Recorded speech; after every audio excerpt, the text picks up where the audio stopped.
Jésus, mon père et ma mère m'abandonnent. L'Éternel ne m'abandonnera jamais. L'amitié de Dieu épouse ceux qui ont les mêmes valeurs que lui.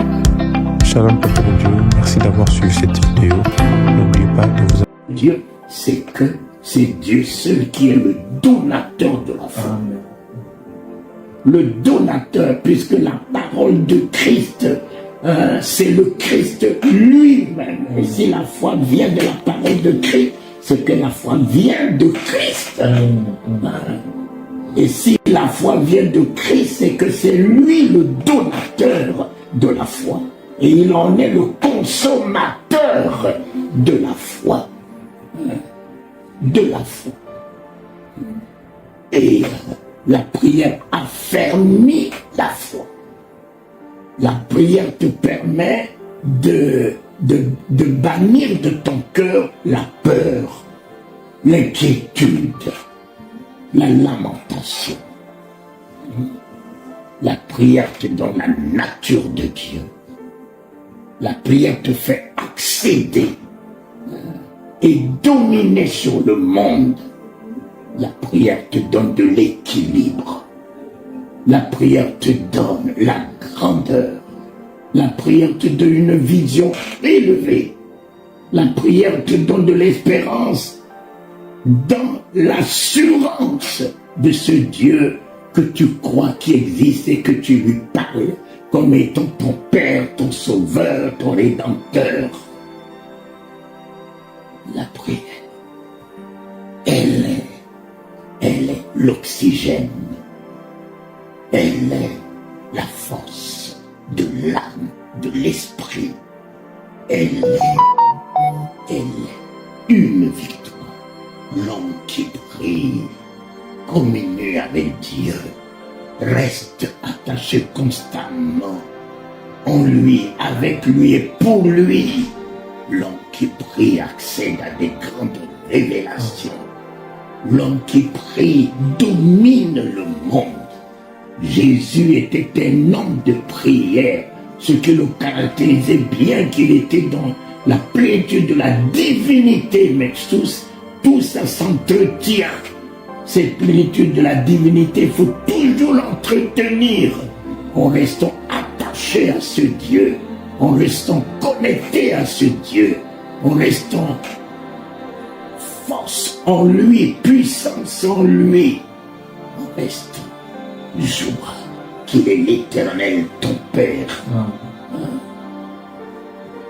Mais les hommes de Dieu n'ont plus de temps de prière, non plus. Les hommes de Dieu n'ont plus Gethsémani dans leur vie. Les hommes de Dieu n'ont plus la persévérance de la prière. Les hommes de Dieu n'ont plus la détermination dans la prière. Les hommes de Dieu n'ont plus à faire des exploits avec la prière. Les hommes de Dieu n'ont plus la consistance, même des dons du parler en langue.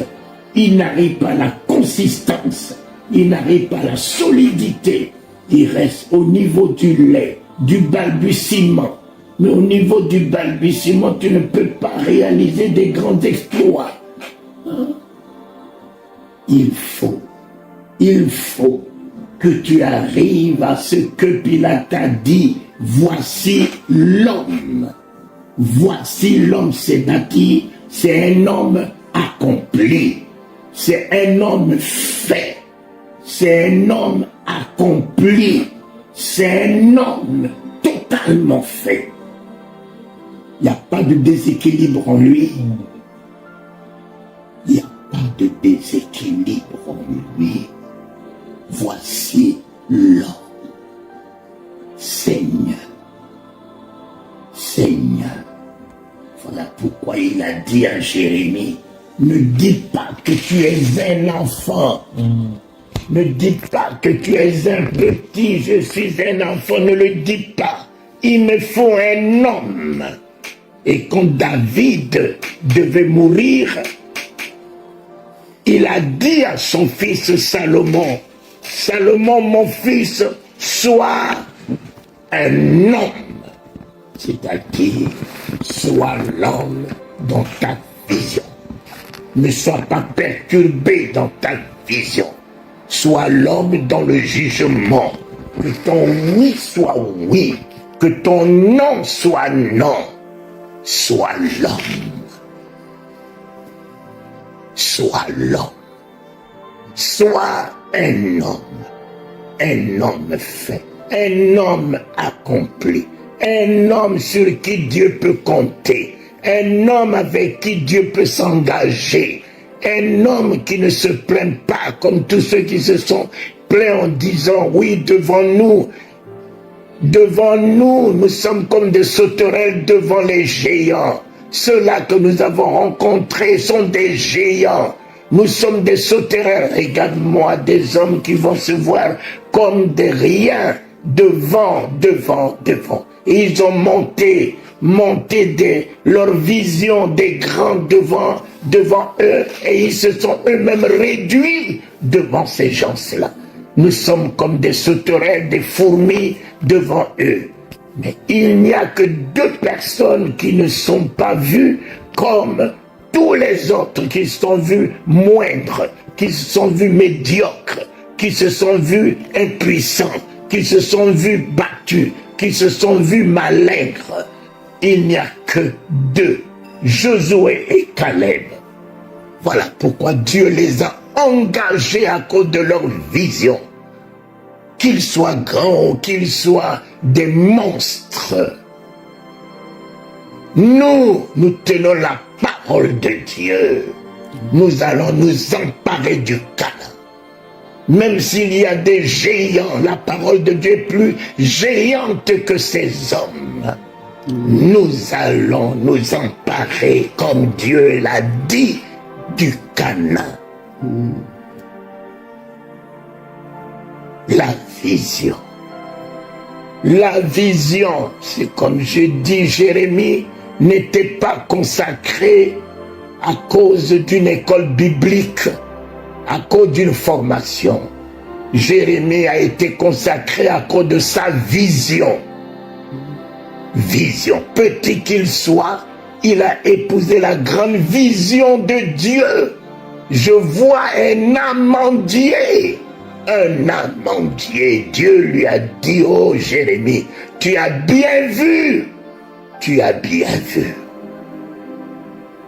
Et cette réponse de Dieu à Jérémie, je l'ai retrouvée dans la vie de Jésus, qui ne pouvait pas renvoyer un aveugle qu'il a guéri, et cet aveugle lui disait, je regarde mais je vois des hommes marcher comme des arbres. Jésus ne pouvait pas alors laisser un homme comme ça partir avec une vision totalement erronée, une vision imparfaite. C'est pour la première fois que Jésus va faire 2 fois un miracle. Il a dit, ramenez-moi cet homme.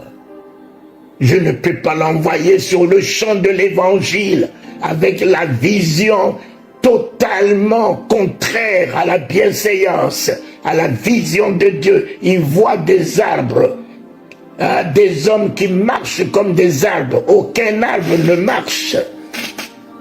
Et comme lui voyait les hommes comme des arbres, on fait quoi avec un arbre? On coupe les arbres. Et puisque toi, homme de Dieu, tu vois les hommes comme des arbres, tu en fais quoi? Voilà pourquoi vous n'avez aucune considération pour les hommes qui viennent dans votre présence. Vous pensez être plus saints que ces hommes, vous pensez être plus grands que ces hommes, vous pensez être, je ne sais pas, plus dans la sanctification que ces hommes.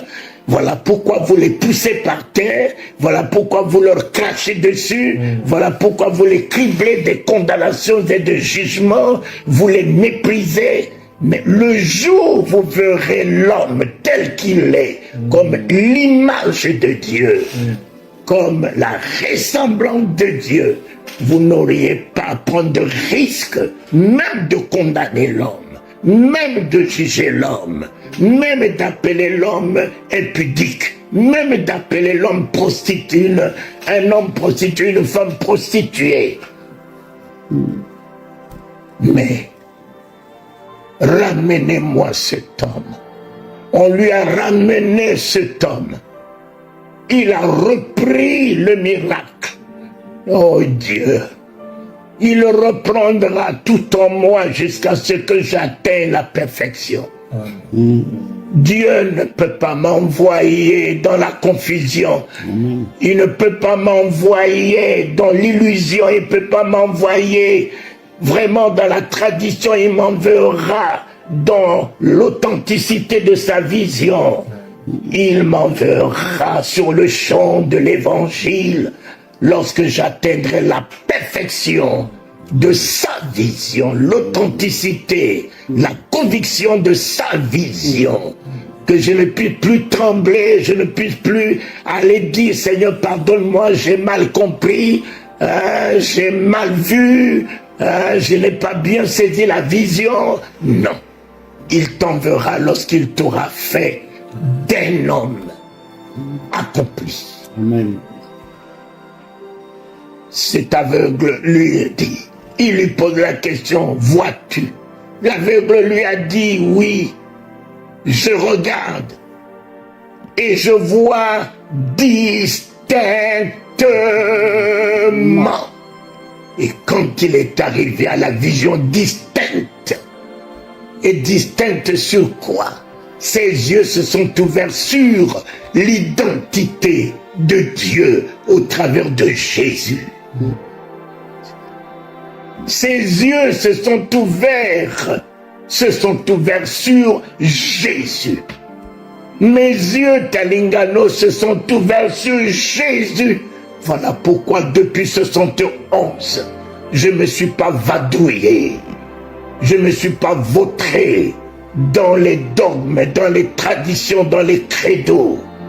Je ne me suis pas distrait dans les manifestations des onctions, en poussant les gens par terre, en tenant des messages totalement informes, en disant oui, nous bâtissons des hôtels. Il n'y a pas un hôtel aujourd'hui qu'on peut bâtir meilleur que l'hôtel de Golgotha.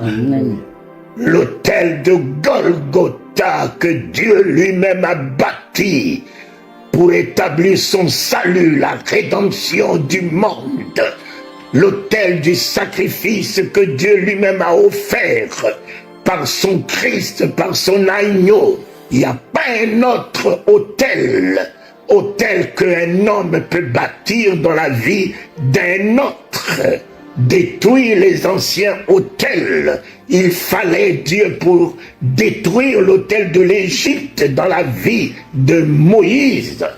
Il ne fallait que Dieu, en faisant passer Moïse dans le buisson ardent, pour que le vieil autel qu'il a traîné avec lui depuis l'Égypte soit détruit, soit consumé.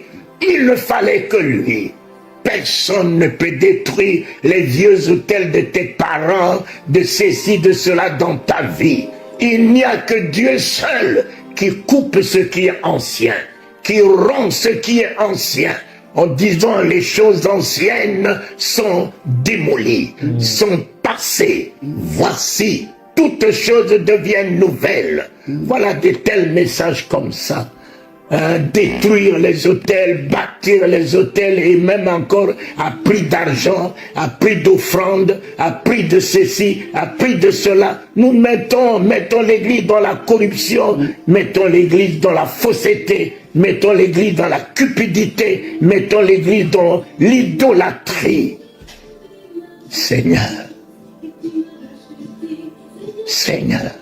je vois distinctement. Et Jésus dit à cet aveugle, ne rentre plus dans ton vieux village, ne rentre plus dans les vieilles traditions, ne rentre plus dans les vieilles religiosités, ne rentre plus dans le vieux village, rentre dans le nouveau village qui est ton cœur, ton âme, ton esprit, le Saint-Esprit, le Christ qui est en toi. Je vois distinctement, plus personne ne peut me confondre, plus personne ne peut me séduire, plus personne ne peut me tromper par ces impositions de main, par ces prophéties racontant, me donnant ma date de naissance, la date de naissance de mon père, de ma mère, de ceci. Le diable, il connaît la date de naissance de mon père, il connaît la date de naissance de ma mère, il connaît ma date de naissance, mais cela produit quel salut dans ma vie. Cela produit quel salut dans ma vie éternelle. C'est lui que je connais, c'est bien toi. Alléluia. Mes yeux s'ouvrent que sur toi. L'homme qui a conçu ma destinée, l'homme qui conduit ma destinée, l'homme qui assure ma sécurité dans le départ et dans l'arrivée, l'homme qui ne sommeille ni ne dort et qui me conduira jusqu'à bon port.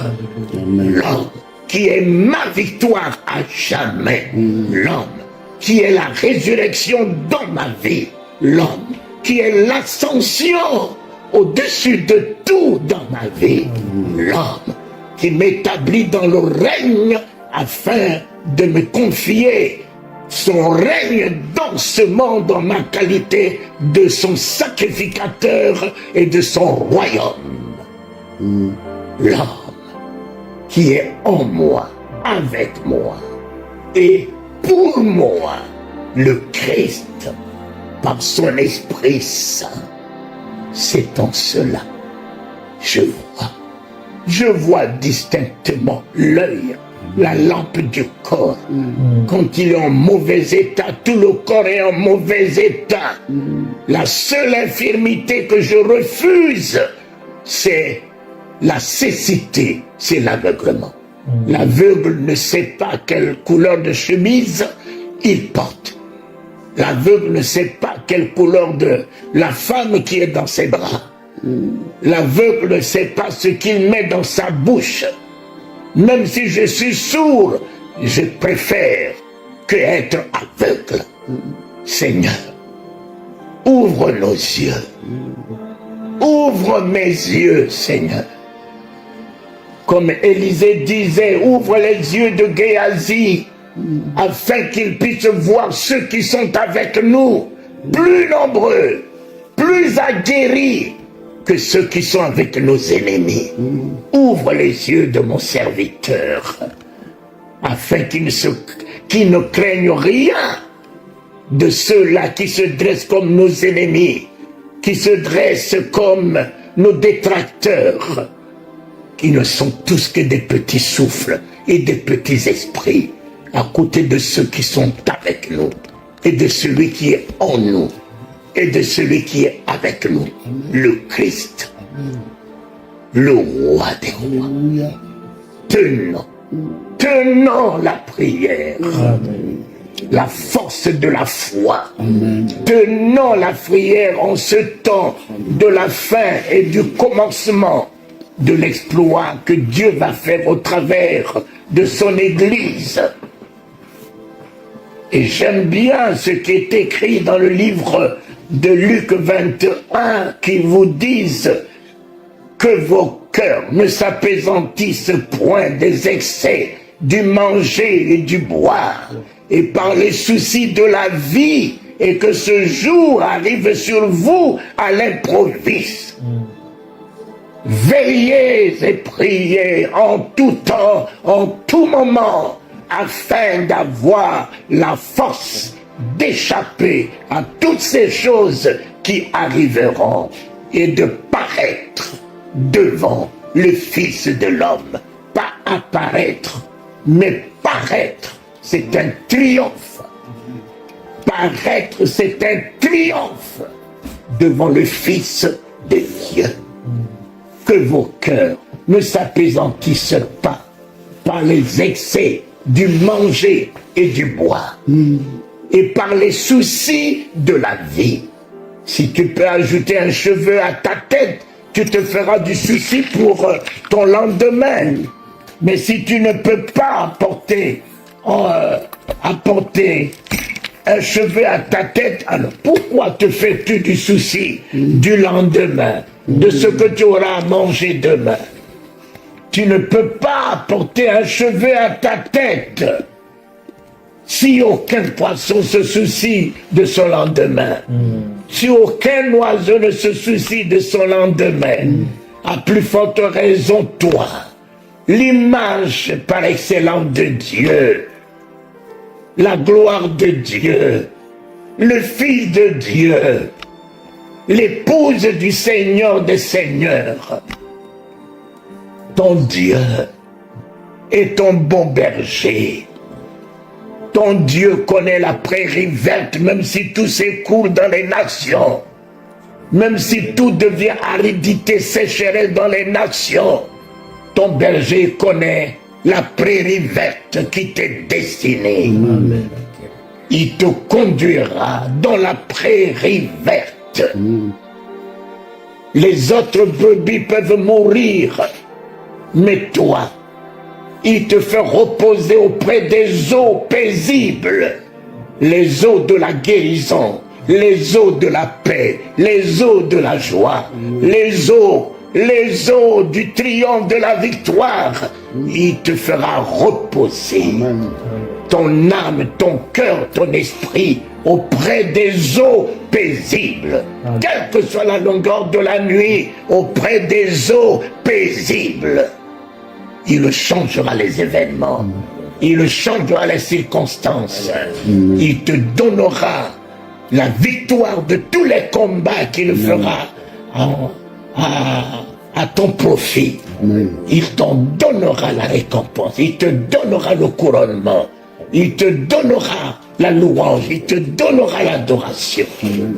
Seigneur, notre Dieu, auprès des eaux paisibles, auprès des eaux paisibles, il te fera reposer auprès des eaux paisibles. Ne craignez rien de ce qui peut arriver demain. Il est au contrôle de tout, de tout. Éloignez simplement la peur de votre cœur, l'inquiétude de votre vie. Ce que vous craignez, c'est ce qui vous arrive. Ne craignez rien. Ayez la foi. Comme il dit, croyez en Dieu. Croyez en moi. Que vos cœurs ne se troublent point, ne s'alarment point. Si cela n'y était pas, je vous aurais déjà dit, ma guérison existe. Amen. Ma délivrance existe. L'argent existe. Amen. Mon bonheur existe. Amen. Tout existe. Amen. Si cela n'y était pas, je vous aurais déjà dit. Mais puisque cela existe, demandez-lui. Il vous l'accordera. Amen. Afin que votre joie soit grande, amen, soit parfaite, amen, soit la louange, amen, soit l'adoration, soit l'honneur, soit la grandeur, soit le couronnement de la magnificence. Alléluia. Ainsi soit-il. Nous croyons. Amen. Plus pour voir la misère ni la maladie. Nous croyons dans la gloire. Dans la gloire. Alléluia. Et nos yeux verront la gloire dans la vie de nos enfants. Alléluia. Nos yeux verront la gloire dans laquelle nous avons mis notre foi. Nos yeux verront la gloire. Ainsi, Christ, tu es notre gloire. Notre gloire. Ainsi, Saint-Esprit, ce soir et à jamais, tu es notre gloire. Notre gloire. l'argent et l'or nous appartiennent au nom de l'alliance dans laquelle nous nous trouvons. Nous ne manquerons de rien. Ce soir, nous avons la guérison. La guérison. Alléluia. Alléluia. Ce soir, nous avons la santé. La santé. Ce soir, nous avons l'argent et l'or. Oui, Lord. Alléluia. Ce soir, nous avons la victoire sur tous les combats. Alléluia. Toute oppression, Alléluia. toute difficulté, toute entrave, tout ce qui s'abat dans le monde. Alléluia. Ce soir, nous sommes plus que vainqueurs. Plus que vainqueur. Alléluia. Merci Jésus. Merci Jésus. Merci Jésus. Nous ne mourrons pas. Nous vivrons. Nous sommes passés de la mort à la vie À la vie. et à la vie éternelle. Alléluia. La mort n'a plus de mainmise sur nous. Alléluia. Christ et l'éternité de vie en nous. Alléluia. Christ